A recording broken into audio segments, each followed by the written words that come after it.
नमस्कार मित्रों, मेरी बीमारी श्यामा ने ली। तीसरा टास्क में देखते हैं हम। दूसरे टास्क में देखा था कि बीके मुखर्जी के कहने पर लेखक को पता चल गया कि मुझे क्षय हुआ है, तपेदिक हुआ है, इसलिए लेखक अंदर से हिल गए थे। समझ गए थे कि जिंदगी के अभी थोड़े ही दिन बाकी हैं।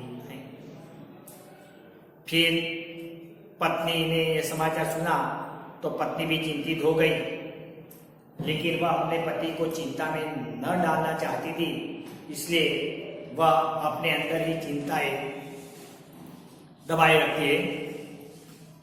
डॉक्टर मुखर्जी ने नुस्खा लिखकर दिया था और पूर्णतः आराम करने के लिए कहा था।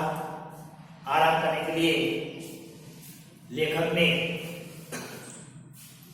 ट्यूशन भी छोड़ दिए, स्कूल जाना भी छोड़ दिया और पूर्णतः आराम करने लग गए। अब लेखक को मरने की जितनी चिंता नहीं थी, उतनी चिंता उसके पर लगे हुए कर्ज की थी। उसको चिंता मुक्त करने के लिए पत्नी ने कहा कि तुम्हारा कर्जा तो मैं तुम्हारे मर जाने के बाद भी उतार दूंगी। अब लेखक ने सोच लिया कि अब तो किसी न किसी प्रकार से मुझे जिंदा रहना चाहिए। मेरे लिए नहीं तो मेरी पत्नी के लिए भी मुझे जिंदा रहना आवश्यक है। इसलिए अब लेखक जिंदा रहने की बात सोचते हैं। इतने में उसे कोई नया रास्ता मिल जाता है। देखिए ये नया रास्ता कौन सा है। 15 दिन के इलाज में अपना बटुआ खाली हो गया। देखिए बटुआ खाली हो जाना मुहावरा है।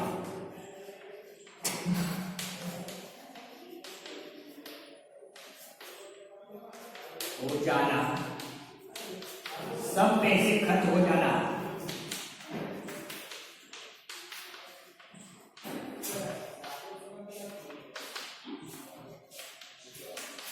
लेखक के पास जितने पैसे थे वे सारे पैसे खर्च हो गए, उसका बटुआ खाली हो गया। मैं कदापि नहीं चाहता था कि पिताजी घर को हाथ लगाए। पिताजी ने कहा था ना कि तुम्हारी दवाइयां के लिए तो मैं अपना घर भी बेच सकता। तो लेखक समझते थे कि मेरी बीमारी के खातिर मेरे पिताजी को घर बेचना पड़े, यह हल्की योग्य नहीं है। और मेरे खातिर मेरे पिताजी घर को हाथ लगाए, यह अच्छी बात नहीं है। अपनी वृद्धावस्था में शांति से बैठने की, चाहे उनके भूखे नंगे बैठना पड़े, उन्हें एक शरण स्थल बनाया था। शरण पाने का स्थान और शरण स्थल। अपने बुढ़ापे में, बीमारी में चाहे नंगे बैठना पड़े, चाहे भूखा बैठना पड़े, लेकिन अपना घर हो तो इस घर के अंदर वह निश्चिंत रह सके। इसलिए अपने वृद्धावस्था का समय काटने के लिए लेखक के पिताजी ने यह घर बनाया था। उसमें उन्हें वंचित करने का कारण नहीं बनना चाहता। लेखक कहते हैं कि मेरे कारण मेरे माता पिता अपने घर से वंचित हो जाए, वह उसको अच्छा लगता नहीं। मतलब मेरे खातिर मेरे माता पिता को यह घर बेचना पड़े, यह ठीक बात नहीं है। पर यह भी नियति का एक व्यंग है कि मेरे पिता माता दोनों में से किसी को अपनी छत के नीचे अपनी अंतिम श्वासें छोड़ने का योग नहीं बना। ये तो विधि की वक्रता है। माता पिता ने घर इसके लिए तो बनाया था कि मरते दम तक यह घर में रहे, लेकिन मेरे माता और पिता दोनों में से किसी की मृत्यु इस घर में हुई नहीं। न जाने राम कहाँ लागे माटी, पर उस समय में कैसे जानता कि राम कहाँ जन्म दे और कहाँ हमारी मृत्यु। लेकिन उसी समय मैं यह जानता नहीं था कहाँ लागे राम, कहाँ लगे मृत्यु। और एक दिन मुझे वह रास्ता दिखाई दिया, जीने का रास्ता। और एक दिन ऐसा भी आया कि लेखक को वह रास्ता मिल भी गया, जिस पर अपने बल पर चलकर मैं अपनी चिंताएं समाप्त कर सकता था। और ये रास्ते पर चलकर लेखक अपनी सारी चिंताएं, अपनी सारी समस्याएं हल कर सकते थे। एक ऐसा रास्ता लेखक को मिल गया। किसी के लिए, विशेषकर श्यामा के लिए, दूसरे के लिए नहीं, लेकिन श्यामा के लिए खास। मैं कोई चिंताएं नहीं छोड़ूंगा।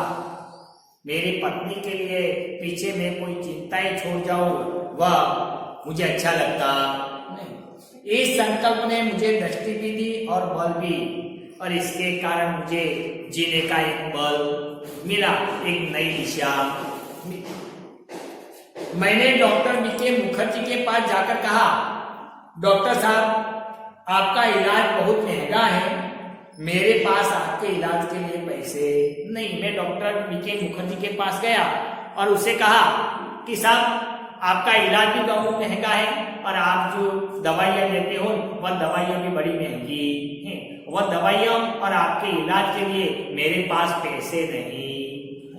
देखिए डॉक्टर क्या बोलते हैं, इसके पूर्व कि मैं कुछ और कहूं पूछूं, उन्होंने अपने बदनाम मुंह फट स्वभाव से कहा, पैसे नहीं हो तो जाओ मरो। देखिए डॉक्टर ने क्या कहा कि चल, पैसा नहीं है तो जा मर। बिना पैसे से तो कोई उपचार होता नहीं, पैसा है तो आना, नहीं है तो नहीं, जाओ मर। डॉक्टर ने अपने बदनाम मुख से ऐसी बात लेखक को बताई। मुझे जीवन में चुनौतियों से बल मिलता है। कोई भी व्यक्ति होते हैं, उसके जीवन में जो चुनौती आती है तो चुनौती के आधार पर जीने के लिए बल मिलता है। कोई नई दिशा खोलने का साहस होता है, बल मिलता है। वे यदि मुझे 100 वर्ष जीने का आशीर्वाद भी देते, शायद जीने के लिए संघर्ष करने का मुझे इतना बल ना आता जितना जाओ मरो शब्दों से आए। अगर लेखक ने मुझे 100 वर्ष जीने का आशीर्वाद दिया होता नहीं तो जीने की हिम्मत नहीं होती, कोई उपाय ढूंढने का साहस मेरे अंदर नहीं होता। लेकिन लेखक ने कहा नहीं कि जाओ मरो, और ये शब्द मेरे अंदर घर कर गया। अब हमने तो सोच लिया कि चाहे कुछ भी हो जाए लेकिन मैं जिंदा रहकर ही डॉक्टर को बताऊंगा कि देखो, तुम्हारी दवा के बिना भी मैं जिंदा रह सकता हूं। लड़कपन में मेरे पड़ोसी बाबू मुक्ता प्रसाद ने लुई कुने के पानी का इलाज मुझे परिचित किया था। लड़कपन मतलब बचपन में उसके एक पड़ोसी हैं बाबू मुक्ता प्रसाद। अरे बाबू मुक्ता प्रसाद ने बचपन में लेखक को एक उपाय बताया था लुई कुने के पानी का, कि लुई कुने के पानी के इलाज से कई प्रकार की बीमारियां से मुक्ति पा जा सकती। मेरी ऐसी बीमारी के लिए ठंडे पानी के टब में बैठकर सिर से बांस लेने का विधान था। और लुई कुने के पानी का अर्थ क्या, कि एक टब रखो, टब के अंदर गर्म पानी भरो, ठंडा पानी भरो, और नाक के द्वारा, सांस के द्वारा हम शिष्ट बात दे, भाप ले, जिसके कारण हमारी बीमारी स्वस्थ हो सकती। एलोपैथी में क्षय के रोगी को दूध, घी, मक्खन, अंडा आदि से अधिक दिया जाता है। देखिए एलोपैथी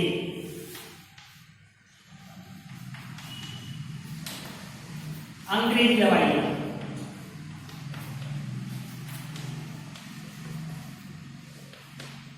देखिए अंग्रेजी दवाइयां होती है एलोपैथी दवाइयां लेनी है तो इसके साथ साथ हमारे घी, दूध, अंडा, गोश्त, मक्खन ऐसे चिकने चर्बी वाले पदार्थ लेने पड़ते हैं, क्योंकि एलोपैथी दवाइयां गर्म होती हैं और एक गर्म दवाइयों को मारने के लिए हमारा खुराक भी भारी मात्रा में होना चाहिए। इसलिए बताएं कि एलोपैथी में क्षय के रोगी को देखिए दूध, घी, मक्खन, अंडा अधिक से अधिक दिया जाना चाहिए। जब क्षय होता है और क्षय के समय हम एलोपैथी दवा लेते हैं तो अंडा है, गोश्त है, घी है, दूध है, मक्खन है, ऐसी चीजें लेना चाहिए।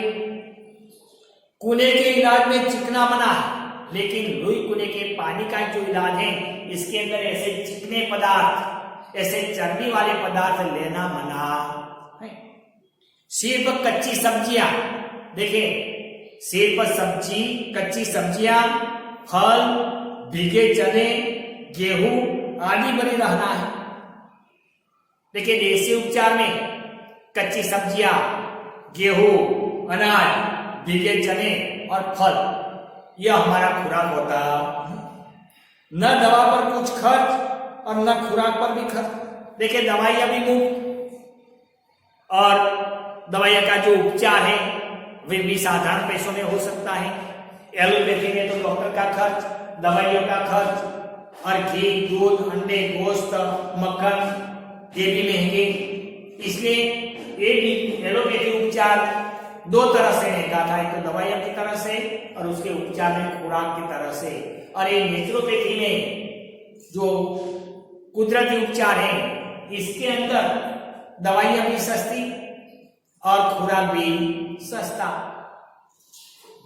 यही इलाज तो मेरी स्थिति के अनुकूल था और यह इलाज था नहीं, वह लेखक के स्थिति के अनुकूल था।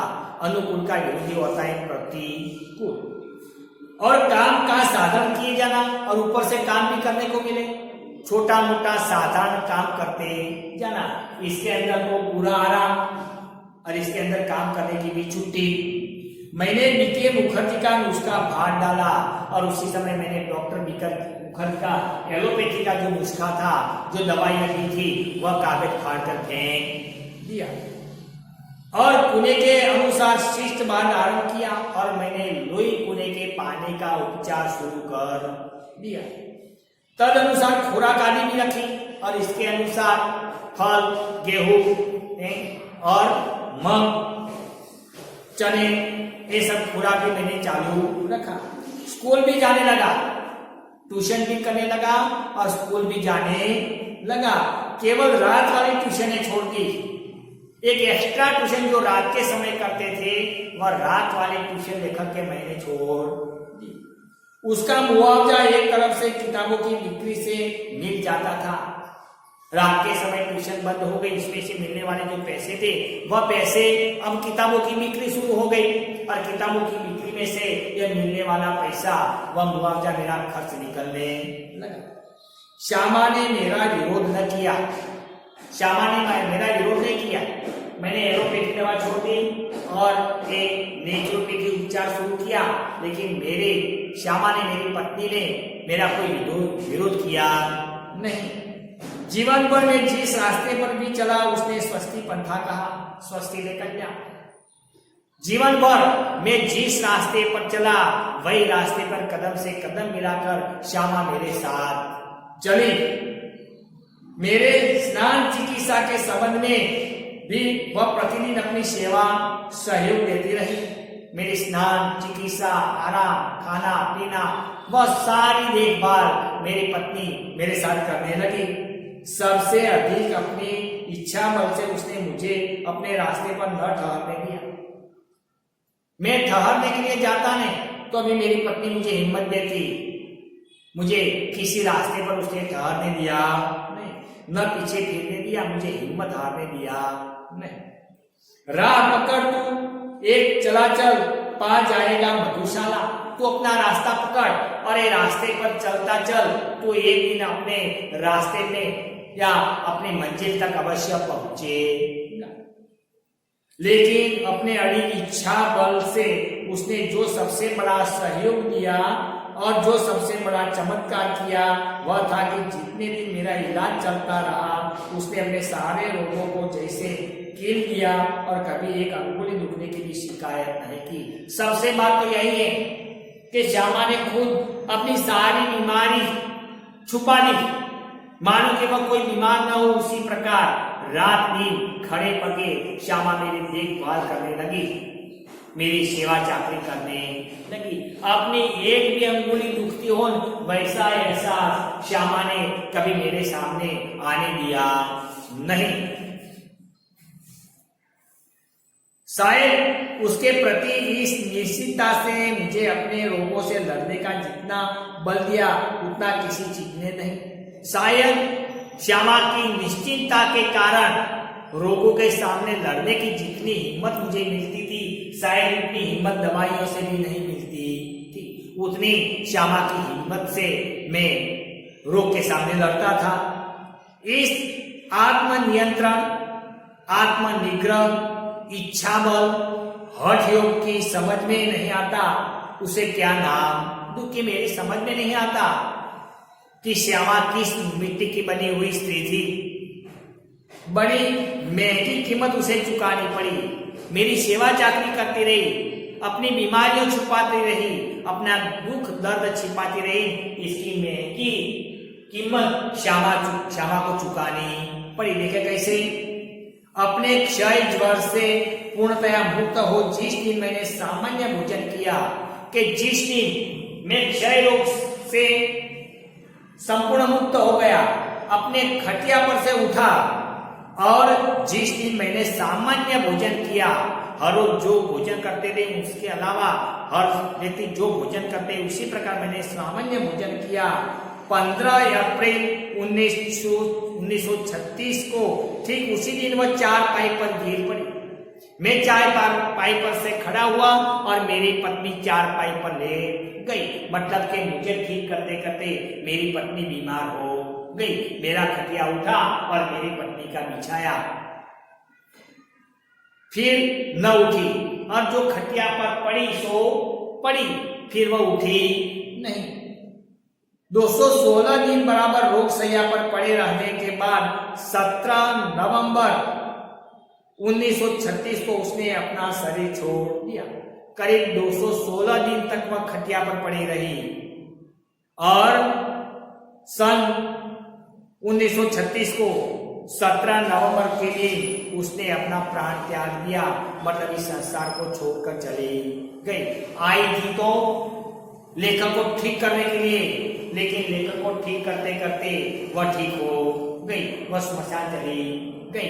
मतलब कि अपनी पत्नी की सेवा करने में श्यामा को बहुत महंगी कीमत चुकानी पड़ी।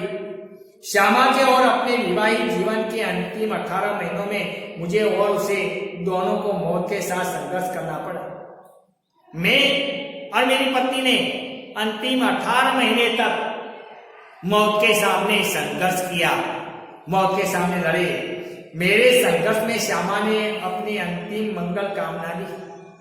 देखिए, मैं संघर्ष करता था, श्यामा भी अंदरों अंदर संघर्ष करती थी, लेकिन मेरे जीने के लिए श्यामा मंगल कामना करती थी, अपने वास्ते नहीं, लेकिन मैं जिंदा हो जाऊं इसलिए श्यामा नित्य हर रोज भगवान से प्रार्थना करती रहती। दोनों को मौत के साथ संघर्ष करना पड़ रहा, हम दोनों मौत के साथ संघर्ष करते थे। मैं संघर्ष से श्यामा ने अपनी इतनी आंतरिक मंगल कामना दी, इतना सहयोग दिया, इतनी अपनी सेवा दी, इतना अपने को दिया कि इतनी अपनी ओर से मुझे चिंता मुक्त रखा। श्यामा ने जो कुछ दिया उसके सामने मैंने श्यामा को कुछ दिया नहीं, और श्यामा की मंगल कामना के कारण मेरी बीमारी मिट गई और श्यामा खटिया में पड़ गई। मैं उस संघर्ष में विजयी हुआ, वही संघर्ष में मेरी जीत हुई, लेकिन श्यामा की हार हुई। पर उसके संघर्ष में बहुत मैंने अपनी शुभकामनाएं दी, बहुत सहयोग दिया, बहुत सेवा दी, बहुत अपने को दिया, पर वह पराजित हो गई। मैंने भी उसे शुभकामनाएं दी, मैंने भी उसकी सेवाएं की, लेकिन मेरी सेवा के सामने श्यामा की सेवा अधिक थी। मेरी सेवा के कारण श्यामा बच सकी नहीं। संभवतः एक मोर्चे की कमजोरी से वह मेरे विषय में मृत्यु की अंतिम सांसों तक चिंता मुक्त नहीं हो सकी। देखा जाए तो मेरी बीमारी से उसकी मृत्यु तक वह कभी चिंता मुक्त हो सकी। तो देखिए, यही श्यामा ने अपनी जान गंवाकर अपने पति की जान बचाई। तो इस लेखक यहां समाप्त होता है। इसके नीचे जो स्वाध्याय लिखा है वह स्वाध्याय आप अपनी किताब में या अपनी नोटबुक में अच्छे सुंदर अक्षरों से पूर्णतः उत्तरों के सहित लिखें। Thank you.